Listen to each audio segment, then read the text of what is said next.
چیزوں کو انکار کر دیتا ہے۔ اب اللہ کے نبی صلی اللہ علیہ وسلم کی محبت ہمارے دل میں جب ہوگی تو ہر نبی کے فرمان پر انسان لبیک کہے گا، انسان اپنے ہر نبی کی بات کو مانے گا۔ اب پہلے تو میں چند مثالیں دے دوں دیگر انبیاء کرام کی، اس کے بعد میں اپنے پیارے نبی صلی اللہ علیہ وسلم کی طرف آتا۔ حضرت عیسیٰ علیہ السلام سیاحت فرماتے تھے، پوری دنیا کی سیر کرتے، لیکن جہاں بھی جاتے اللہ کا پیغام پہنچاتے، کیونکہ آپ کا کوئی مکان نہیں تھا، آپ کی کوئی جگہ مختص نہیں تھی، آبادیوں سے گاؤں سے گزرتے وہاں اللہ کا پیغام دے دیتے۔ دو ساتھی، دو شخص آپ کے ساتھ تھے، تیسرا ایک شخص بھی ساتھ میں مل گیا، کہا اللہ کے نبی مجھے بھی ساتھ لے لیجیے، کہا ٹھیک ہے۔ تینوں چلے، تین یہ تھے، حضرت عیسیٰ علیہ السلام تھے۔ راستے میں ایک جگہ سونے کی اینٹ مل گئی۔ اب سونے کی اینٹ مل گئی، یہ سوچئے کہ کتنی بڑی قیمتی چیز تھی، سونے کی اینٹ وزنی کافی اور قیمتی معدنیات میں۔ وہ دو تو رک گئے، تیسرا بھی رک گیا۔ وہ سوچنے لگے کہ یہ سونے کی اینٹ اس کو چھوڑ کے آگے کیسے جائیں، کم سے کم اس کے بارے میں فیصلہ کر لیتے ہیں۔ حضرت عیسیٰ علیہ السلام فرمانے لگے کہ یہ دنیا ہے، یہ دنیا کی دولت، اس کو چھوڑ دو، اس کو یہی پڑے رہنے دو، یہ دنیا غافل کر دیتی ہے، یہ دنیا راہ راست سے ہٹا دیتی ہے، چھوڑ دو اس کو۔ لیکن سونے کی اینٹ تھی، ظاہری طور پر ایک بڑی دولت تھی، وہ لوگ وہی ٹھہر گئے۔ حضرت عیسیٰ علیہ السلام آگے چل گئے۔ اب ان دونوں کا، تینوں کا حال سنیے۔ دو کہنے لگے بھائی اب بھوک لگ رہی ہے، ایسا کرو یہ پیسے لو، شہر جاؤ، کھانا لے کے آؤ۔ کہنے لگے ٹھیک ہے۔ اب کھانے لانا والا کھانے جو جا رہا ہے کھانا لانے، وہ سوچنے لگا اتنی بڑی سونے کی اینٹ ہے، کھانے میں اگر زہر ملا دیا جائے تو اس میں مزید حصے نہیں بٹیں گے، وہ پورا میرا ہی ہو جائے گا۔ ادھر دونوں کا پروگرام یہ تھا کہ یہ آ جائے، اس کو ٹھکانے لگا دیتے ہیں، یہ سونے کی اینٹ دو حصے میں تقسیم ہوگی، تیسرا حصہ میں نہیں بٹے گا۔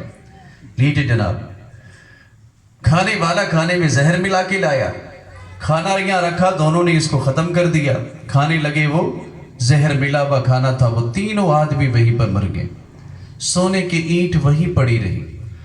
عیسیٰ علیہ السلام جب وہاں سے دوبارہ گزرے، دیکھا کہ سونے کی اینٹ ویسی پڑی ہے، لیکن ان تینوں کی لاشیں وہاں پر پڑی۔ آپ فرمانے لگے میں نے منع کیا تھا کہ یہ دنیا ہے، یہ دنیا کی دولت ہے، اگر اس طرف تم دیکھو گے تو پھر بہت ہی ممکن ہے کہ تم دنیا کے ہی ہو کے رہ جاؤ، آخرت یہ تمہیں بھلا دے گی، لہذا اس کو چھوڑ دو۔ یہ انہوں نے میری بات کو بالکل نہ مانا اور سنی انسنی کر دی، نتیجہ یہ نکل گیا۔ یعنی نبی کی جو تعلیم ہوتی ہے اور جو ساتھ میں ہو، اس کے لیے ضروری ہوتا ہے کہ اچھی چیزوں کو وہ اپنائے، اور جو تعلیم دی جائے اس نبی کے پیروکار بن کر آخرت کی طلب ہو، تب وہ بندہ کامیاب ہوتا ہے۔ اللہ کے نبی صلی اللہ علیہ وسلم سے پہلے محبت کو دیکھتے ہیں کہ صحابہ کرام کی محبت کس طرح تھی۔